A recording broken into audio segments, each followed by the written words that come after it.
अस्सलाम वालेकुम।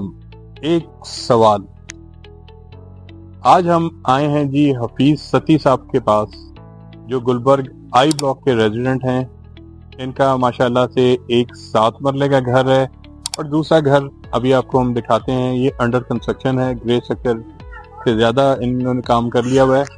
हमारा इनसे सती साहब से एक सवाल है, आखिर सती साहब आपने गुलबर्ग ही क्यों चूज किया? मतलब यहाँ पे बड़ी रिप्यूटेड सोसाइटीज भी हैं इस्लामाबाद में, और माशाल्लाह आपने एक 7 मरले की इन्वेस्टमेंट की, फिर उसके बाद अब 10 मरले का घर बना रहे हैं। तो सिर्फ आपसे ये सवाल है जी कि आखिर गुलबर्ग ही क्यों? मैं 2018 में यहाँ शिफ्ट हुआ था। पहले क्योंकि हम रावलपिंडी में रहते थे, तो वहाँ से क्योंकि हमने बड़ा इसका एनालिसिस किया, बहुत सारी सोसाइटी को देखा, जायज़ा लिया, तो ऑलमोस्ट मेरी तरफ से मैंने जो जितने एनालिसिस किए थे वहाँ मैंने यही सोचा कि गुलबर्ग में सबसे बेहतरीन सोसाइटी बन रही है और इन फ्यूचर में इसमें जो है ना वो ऑलमोस्ट बहुत अच्छे इसके जो है ना वो सामने चीज़ें आ रही हैं। सबसे पहली चीज़ है कि मैं 18 में यहाँ शिफ्ट हुआ, 5-7 मरले का घर मैंने पहले बनाया, तो उसके बाद मैं जो यहाँ रहता रहा हूँ तकरीबन मुझे अब 7 साल हो गए। तो इंतहाई पीसफुल माहौल रहा। सबसे पहली जो चीज़ होती है वो होती है सिक्योरिटी के पर्पस से। तो मैंने देखा है कि यहाँ पे आज तक मुझे कोई इशू सामने नहीं आया। घर जब मैंने पहले बनाया तो वहाँ पे अल्हम्दुलिल्लाह सोसाइटी ने इंतहाई हमें मैनेज किया। घर बनाते हुए सोसाइटी जो ना पानी अपने तौर पर प्रोवाइड करती है, इसके साथ साथ सोसाइटी की सिक्योरिटी जो होती है वो ड्यूरिंग कंस्ट्रक्शन आपकी पूरी सपोर्ट करती है। कोई सिंगल वन मैंने ऐसा मौका मुझे नहीं बनाते पहला घर बनाते हुए ऐसा नहीं आया कि मुझे कोई मेरे घर में कोई ऐसा वाकया हो, कोई मटेरियल मेरा ज़ाया हुआ हो, कोई ऐसी चीज़। तो ऑलमोस्ट मैंने बड़ा परफेक्ट और पीसफुल पाया इस सोसाइटी को, तब मैंने ये डिसीजन अपना लिया था। उसके बाद ग्रेजुअली फिर मैंने ऑलमोस्ट तकरीबन जो 7 साल में फिर मैंने यही प्लान बनाया कि सोसाइटी की परफॉर्मेंस, अप्रोच और इनकी जो निगरानी है, लुक आफ्टर है रिहायशियों के लिए, वो बहुत बेस्ट है। तो मैंने फिर इंशाल्लाह अब दूसरा घर यहाँ शुरू किया हुआ है कि 211 नंबर आई ब्लॉक में बना रहा हूँ।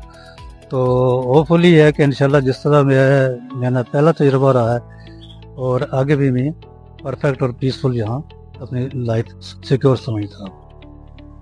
सोसाइटी की जो अप्रोच की बात अगर करते हैं ना, तो आप सोसाइटी इस्लामाबाद चूँकि हमारा चूँकि दारुल-खिलाफा है और आप मेन सिटी पिंडी और इस्लामाबाद में दो चूँकि जड़वा शहर हैं, तो ज़्यादा मसाइल या लोगों की जॉब्स के हवाले से बात की जाए तो ऑलमोस्ट वो अप्रोच जो है गुलबर्ग में, इस्लामाबाद भी इंतहाई नज़दीक तरीन पड़ता है। विद इन 10 मिनट 15 मिनट आप इस्लामाबाद बिलियो एरिया जैसी जगह पे पहुँच जाते हैं।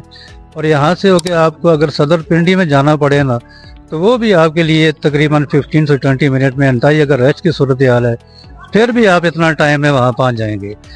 तो अगर कंपेयर करें ना गुलबर्ग को, आप बैरिया से करें, DHA से करें वन, तो वहाँ से होके आपका कम से कम बैरिया से होके तो 1.5 घंटा 2 घंटे भी लग सकते हैं। और वहाँ पे सूरत हाल ट्रैफिक की ये होती है कि ऑलमोस्ट आप अगर भीड़ में फंस गए हैं तो इसमें आपका मैक्सिमम 2 घंटे से ज़्यादा भी आपका टाइम वेस्ट हो सकता है। तो मैं समझ रहा हूँ कि गुलबर्ग में रहने का सबसे बड़ा फ़ायदा ये है कि यहाँ के से होके आप पिंडी इस्लामाबाद दोनों शहरों में बआसानी से आप पहुँच सकते हैं, कम वक्त में पहुँच सकते हैं। गुलबर्ग की जितनी रोड्स हैं माशाल्लाह बड़ी खुली डुली रोड्स हैं और वहाँ पे कोई आपको हर्डल नहीं पेश आएगा।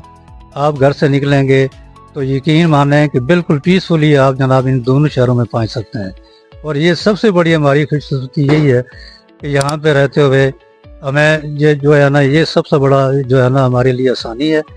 और ऑलमोस्ट फासला भी कोई इतना ज़्यादा नहीं है। आप एक्सप्रेस वे से उतरेंगे तो 7 किलोमीटर साफ़ सुथरी रोड होगी, तो आप 7 मिनट में अपने घर होंगे।